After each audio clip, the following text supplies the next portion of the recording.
부활절 네 번째 주일을 걸어가고 있는 여러분에게 하나님의 은혜와 평강이 넘치도록 가득하기를 다시 한번 빕니다. 언젠가 설교 시간에 나눈 적이 있는 이야기인데요, 아마 많이들 기억하실 것입니다. 제가 라디오에서 우연히 들은 사연인데요, 한 청년이 쏟아지는 비를 피해서 어느 건물 처마 밑으로 들어가 서 있었습니다. 그리고 잠시 후에 어떤 할아버지가 오더니 옆에 섭니다. 그래서 조금 옆으로 비켜드렸습니다. 그리고 잠시 후에 한 아주머니가 또 옵니다. 그래서 조금 더 비켜드렸습니다. 또 한 분이 오고 또 한 분이 오자 자리가 없어서 맨 처음에 왔던 청년은 처마 밑에서 옆으로 툭 튕겨나가서 비를 맞게 돼버린 것입니다. 너무 황당해서 그 할아버지 쪽을 이렇게 쳐다봤더니 할아버지가 모른 척하면서 이렇게 말을 건네더랍니다. 젊은이, 세상이 다 그런 거라네. 이 말을 들은 청년이 빗속으로 사라졌습니다. 그리고 잠시 후 그 청년이 다시 돌아왔습니다. 손에 5개의 비닐 우산을 들고 와서 거기 서 있는 모든 사람에게 하나씩 나눠주면서 청년이 이렇게 말을 했습니다. 어르신, 세상은 원래 그런 게 아닙니다. 여러분, 참 아이러니가 아닐 수 없지요. 세상을 더 오래 살아본 노인이 젊은이에게 세상은 원래 그런 게 아니라고, 세상은 원래 그런 게 아니었다고 말해줘야 되는데, 오히려 세상을 오래 살아본 그 경험으로 세상이 다 이런 거야 라고 말합니다. 반면에 세상 경험이 별로 없는 젊은이는 세상은 원래 그렇지 않다라고 말합니다. 이 젊은이는 원래의 세상, 원래 이래야만 하는 세상을 본 적이 있었던 것일까요? 그럴 가능성은 별로 없겠죠. 다만 세상은 원래 그런 게 아니어야 한다는 나름의 확신 같은 것 아니었을까요? 우리는 하나님이 태초에 창조하신 세상이 조화롭고 아름다우며 충만한 샬롬의 세상이었다고 믿습니다. 따라서 세상에 서로를 향한 미움과 혐오가 가득하고 경쟁과 싸움이 가득할 때에 세상은 원래 그런 거야 라고 말할 것이 아니라 본래 세상은 그런 것이 아니라고 말해야 합니다. 아니, 말하는 것만으로는 부족하지요. 원래 세상은 어떠해야 하는지를 보여주어야죠. 오늘 조금 전에 이야기한 그 우산 청년이 바로 그런 사람이었습니다. 세상은 본래 남의 자리를 빼앗는 것이 당연한 것이 아니라 손해보더라도 서로 나누며 사는 것이 마땅한 세상이라고, 그게 원래의 세상에 맞는 모습이라고 몸소 보여주어야 합니다. 혹시 여러분 중에 여러분 주변에 그런 사람이 있으신가요? 산다는 건 원래 저런 거였지 하고 깨닫게 해주는 그런 사람 말입니다.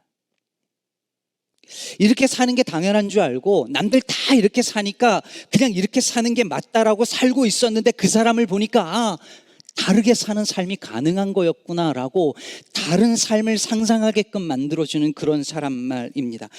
나 이렇게 사는 게 바른 삶이 아니었구나. 나 이렇게 살면 안 되겠구나. 정신 차리게 해주는 사람. 그래, 맞아. 예수 믿는다는 건 저런 거였지 라고 깨닫게 해주는 그런 사람 주변에 있으십니까? 저와 여러분이 그런 사람 되기를 바랍니다. 오늘 본문에는 하나님께서 바로 그런 역할을 감당하라고 직분을 주어 세우신 사람들이 등장합니다. 바로 제사장들과 레위인들이었습니다.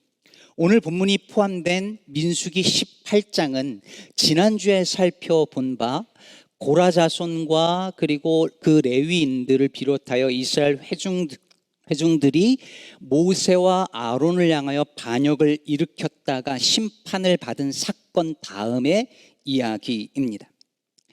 마치 아무나 제사장이 될 수 있을 것처럼 생각한 이들을 향해서 하나님께서 심판하시고 그 다음에 이어지는 본문에서 지팡이들 중에서 오직 아론의 지팡이의 싹과 열매가 나게 하심으로 말미암아, 그리고 그것을 보여주심으로 말미암아 하나님이 선택한 제사장이 누구인지를 명확하게 알려주시죠. 그러자 갑자기 그것을 보고 확인한 이 백성들이 두려워하면서 모세에게 이렇게 말하는 장면이 민수기 17장 끝부분에 나옵니다. 가까이 나아가는 자 곧 여호와의 성막에 가까이 나아가는 자마다 다 죽사오니 우리가 다 망하여야 하리까. 아무나 다 가서 성막에 갈 수 있을 줄 알고 함부로 나섰었는데 알고 보니 그럴 수 없다는 것을 알고 두려워진 거죠. 그래서 우리가 다 망하게 됐다 이렇게 얘기합니다. 그러자 하나님께서 그들을 안심시켜 주면서 하는 말씀이 뭐냐면, 제사장과 레위인들이 바로 그것을 막아주기 위해서 내가 세운 사람들이다라고 그들의 역할을 설명하는 거예요. 여러분, 제사장과 레위인들은 성막에서 봉사하면서 이스라엘 백성들과 하나님 사이에 있어서 백성들이 함부로 성소에서 잘못을 범했다가 죽지 않게끔 하기 위해서 하나님께서 그들을 세워놓으신 거죠. 몇 번 말씀드렸던 것처럼 제사장들, 레위인들은 하나님과 백성들 사이에 일종의 완충지대 그리고 버퍼 역할을 하는 사람들이었습니다. 그래서 민수기 18장 5절은 말합니다. 이와 같이 너희는 성소의 직무와 제단의 직무를 다하라. 그리하면 여호와의 진노가 다시는 이스라엘 자손에게 미치지 아니하리라. 제사장과 레위인이 역할만 잘한다면 진노가 너희들에게까지 가진 않을 거다, 이런 얘기죠. 근데 여러분, 완충지대가 된다는 게 무슨 뜻이겠습니까? 결국 이게 뭐예요?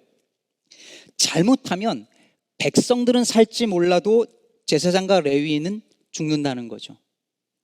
까딱 잘못하면 죽는 거예요.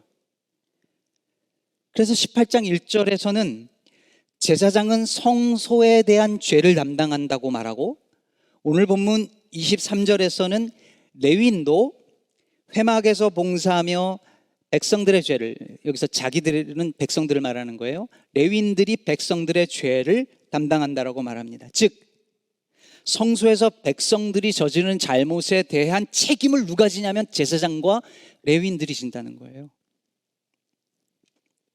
제가 어릴 적 한국에서 다니던 교회 예배당에는 저 높은 곳에 십자가가 이렇게 세워져 있었는데, 그 십자가 꼭대기에 피레침이 달려져 있었습니다. 한국의 예배당에 보면 흔히 볼 수 있는 장면이죠. 근데 제 고등학교 때 기독교를 정말 싫어하는 제 친구가 저를 향해서, 하나님이 교회가 벼락 맞는 건 안 보호해 주시나 봐, 십자가에 피레침 달아놓은 거 보니 하면서 비아냥거리는 거예요. 아니, 하나님이 교회를 보호해 줘야지 거기다가 피레침을 왜 달아놨을까, 이러는 거죠. 마틴 루터는 실제로 친구가 벼락 맞아 죽는 것을 보고 수도사가 되기로 결심했대잖아요. 하나님의 사람, 하나님의 교회는 벼락 맞지 않도록 하나님이 지켜주셔야지 피레침, 이런 얘기를 믿지 않는 사람들이 많이 하잖아요. 그런데 구약학자들 중에는 제사장들과 레위인들이 일종의 피뢰침 역할을 했다라고 말을 합니다.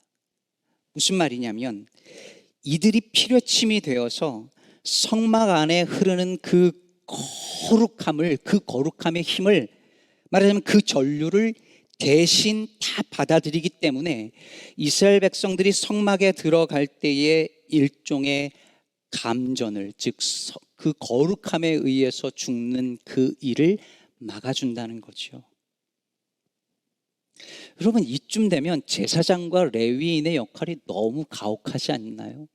그 모든 걸 다 받아안고 언제든지 죽는 거예요. 언제든지 죽을 수도 있는 그런 자리에서 살아야 하는 거예요. 이 직분이 과연 축복 맞을까요? 게다가 이런 위험하고 힘든 일을 하는데 그들에게는 다른 모든 지파들이 다 받는 그 기업이 하나도 없었습니다. 즉 땅을 분배받지 못하잖아요. 오늘 본문 23절을 다시 보면 그러나 레위인은 회막에서 봉사하며 자기들의 죄를 담당할 것이요 이스라엘 자손 중에는 기업이 없을 것이니 이는 너희 대대의 영원한 율례라. 아니, 목숨을 걸고 주의 장막에서 봉사하는데, 아니 실제로 그러다 죽기도 하는데 받을 기업이 하나도 없답니다. 영원히 없답니다.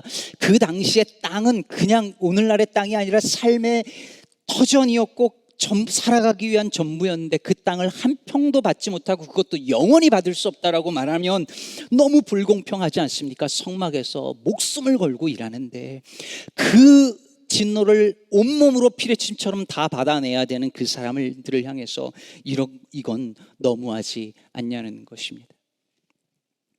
그런데 오늘 본문은 그렇지 않다고 말합니다. 민수기 18장 20절에서 하나님이 아론에게 이렇게 말씀하셨잖아요. 여호와께서 또 아론에게 이르시되 너는 이스라엘 자손의 땅에 기업도 없겠고 그들 중에 아무 분깃도 없을 것이나 내가 이스라엘 자손 중에 너의 분깃이요 너의 기업이니라.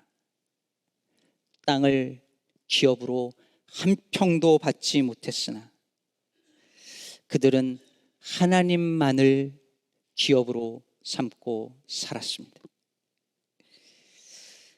한 평 땅도 없었으나 온 땅의 주인이신 하나님이 그들의 땅이었고 한 줌의 유산도 없었으나 온 세상의 창조주가 그들의 유산이었습니다. 여러분, 이스라엘이 제사장 나라로 부름을 받았다라고 한다면 그들에게 그 제사장은 어떤 존재였을까요? 우리를 제사장 나라로 불렀구나라고 하나님이 말씀해 주셨는데 그 말을 들은 그들에게 실제 제사장은 어떤 존재로 보여졌을까요? 이스라엘 백성들 모두가 사실은 저렇게 살아야 된다는 것을 보여주는, 그걸 상기시켜주는 상징과도 같은 존재였습니다. 약속의 땅 가나안 땅에 들어가서도 그 땅이 아니라 하나님만을 그의 기업으로 그들의 땅으로 삼고 그들의 분깃으로 삼고 살아야 한다고, 제사장만이 아니라 제사장 나라로 부름받은 너희들 모두가 사실은 그렇게 살아야 하는 것이라는 것을 제사장의 모습을 보면서 그들은 배워야 했습니다. 땅에서 자신의 힘으로 일군 양식을 의지하는 것이 아니라 이스라엘은 오직 하나님의 공급하심으로 그것을 의지하여 살아야 한다는 것을 그들은 제사장을 보면서 배워야 했습니다. 그것을 온몸으로 온 존재로 보여주는 사람들이 제사장이었고 레위인들이었습니다. 그랬던 제사장들이 훗날 어떻게 되었을까요? 원래 고도의 근동 사회에서 다른 나라의 제사장들은 땅이 있었습니다. 지주들이었고 정치 권력이 있었습니다. 부와 권력을 가졌어요. 그런데 이스라엘의 제사장들은 그러지 않아야 한다는 것이었습니다. 그런데 점점 닮아갑니다. 종교 권력을, 정치 권력을 제사장들이 탐하고 실제 가지게 됩니다. 그래서 예수님을 십자가에 내어준 그들도 대제사장들이었잖아요. 예수님 시대의 백성들은 어쩌면 단 한 번도 진짜 제사장이 어때야 되는지를 보지 못했을 수도 있습니다. 제사장들조차 진짜 제사장은 어때야 되는지 본 적이 없었을지도 모릅니다. 그러나 민수기는 원래 제사장은 백성들을 위해 생명을 걸고 봉사해야 하는 사람일 뿐만 아니라 그러면서도 하나님만을 분깃으로 삼고 사는 이들이라고 말하고 있습니다. 중력은 밑으로 끌어당기는 힘이잖아요. 이와 반대로 부력은 물 밑으로 가라앉지 않도록 위로 떠밀어주는 힘이죠. 제가 수영을 못하는데요, 저같이 수영을 못하는 사람은 부력의 힘을 믿지 못해가지고 허우적거리다가 밑으로 가라앉습니다. 근데 마커스 보그라고 하는 신학자가 말하기를 믿음이란 하나님의 부력을 신뢰하고 의지하는 것이라 했습니다. 믿음은 하나님께서 나를 붙잡아 주시고 가라앉지 않게 하시며 지켜주시고 보호해 주실 것을 전적으로 믿기에 온몸을, 온 존재를, 온 삶을 내어 맡기는 것입니다. 하나님의 부력을 믿는 것이 믿음이라는 것입니다. 가진 것이 없어도 하나님을 모든 것으로 믿고 염려하지 않는 삶입니다. 내 힘은 없고 약하지만 그저 하나님의 힘에 기대어 사는 삶입니다. 우리는 그런 사람을 보면서 세상에서 돈과 힘의 논리에 빠지지 않고도 살아갈 수 있는 삶이 있구나라는 것을 볼 수 있습니다. 저와 여러분의 삶이 참으로 하나님의 부력을 의지하고 살아가는 다른 삶이 가능하다는 것을 보여줄 수 있는 인생들이기를 주의 이름으로 축복합니다. 그런데 여러분, 하나님만이 그들의 분기시고 기업이고 땅이라면 대체 그들은 뭘 먹고 살았을까요? 하나님이 모든 것 대신에 안 먹어도 배불렀을까요? 괜찮았을까요? 그럴 리가 없지요. 하나님께서 제사장들과 레위인들에게 돌아갈 몫을 챙겨주시잖아요. 그게 오늘 본문에 쭉 나오고 오늘 앞에도 나오는데, 하나님께서 이스라엘 백성들이 초태생, 첫 번째 그 열매들, 또 짐승들, 가장 좋은 것들을 하나님께 바치면 하나님께서 그것을 챙겨서 제사장들에게 주셨습니다. 오늘 본문 21절을 보면 레위인들에게는 이스라엘의 11조를 레위 자손에게 기업으로 다 주어서 그들이 하는 일을 갚아주신답니다. 그런데 여러분, 표현이 재밌지 않아요? 그들이 하는 일을, 그 봉사를 갚아주시겠답니다. 여기서 갚는다로 번역된 헬리프라는 이 히브리어 단어는 어떤 일에 대한 대가로 주어지는 보답물을 말합니다. 그러니까 11조를 그들이 회막에서 하는 봉사에 대한 정당한 대가로 주신다는 거예요. 31절에도 그래서 이렇게 말합니다. 너희와 너희의 권속이 어디서든지 이것을 먹을 수 있음은 이는 회막에서 일한 너희의 보수인민이라, 이렇게 말합니다. 이게 보수가 아까 갚는다는 그 말입니다.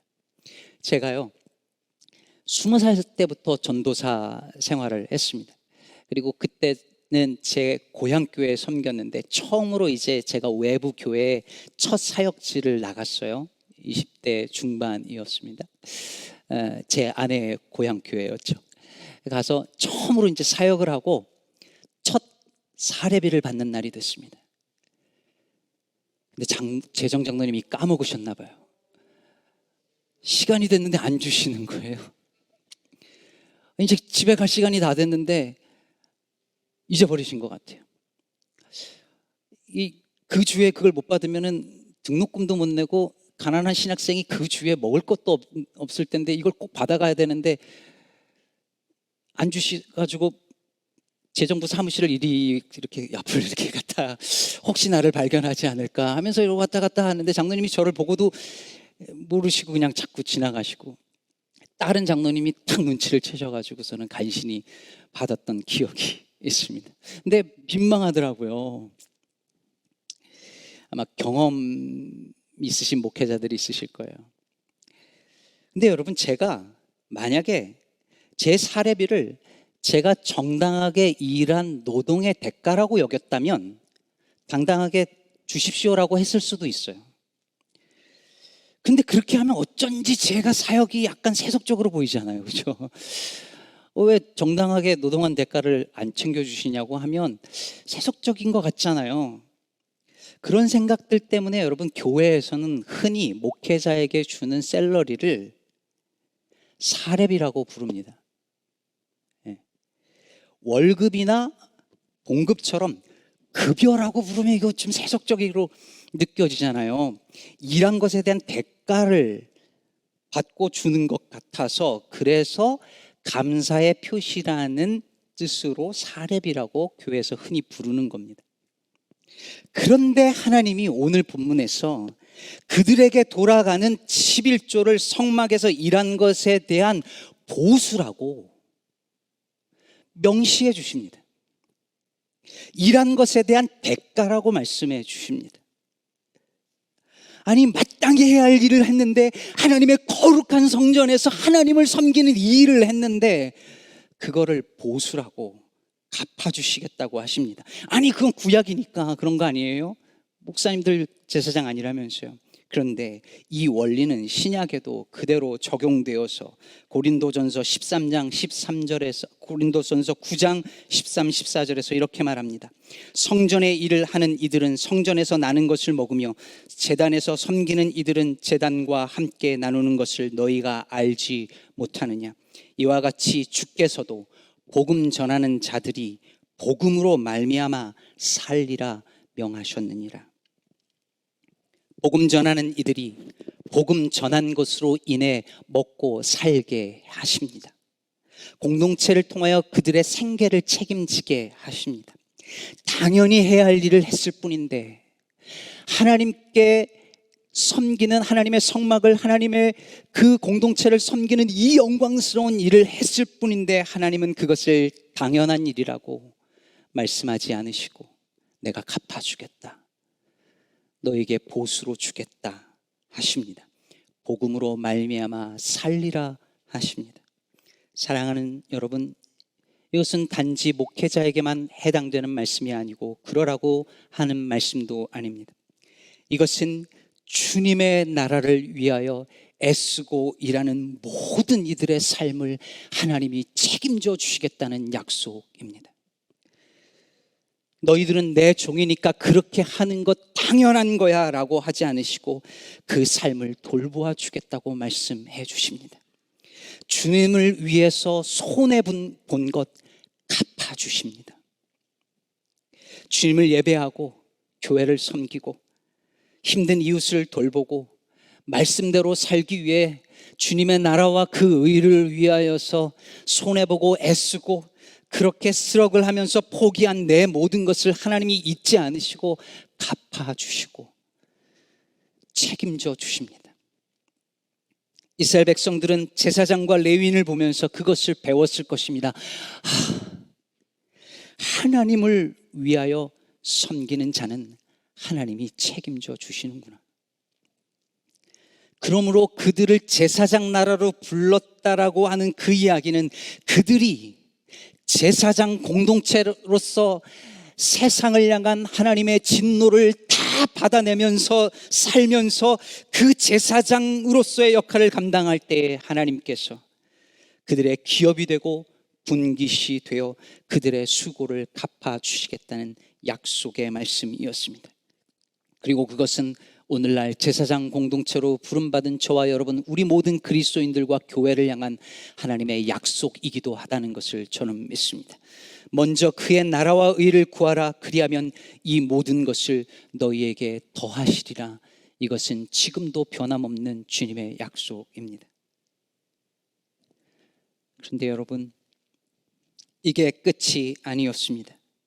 26절 이하에 보면 레위인들이 백성들로부터 11조를 받으면 그 11조의 11조를 다시 하나님께 드렸습니다. 11조가 무엇입니까? 그 수입이 내 것이 아니라 하나님의 것이요, 이것이 내 힘에 의한 것이 아니라 하나님의 은총에 의한 것이라는 고백으로 드리는 것이었습니다.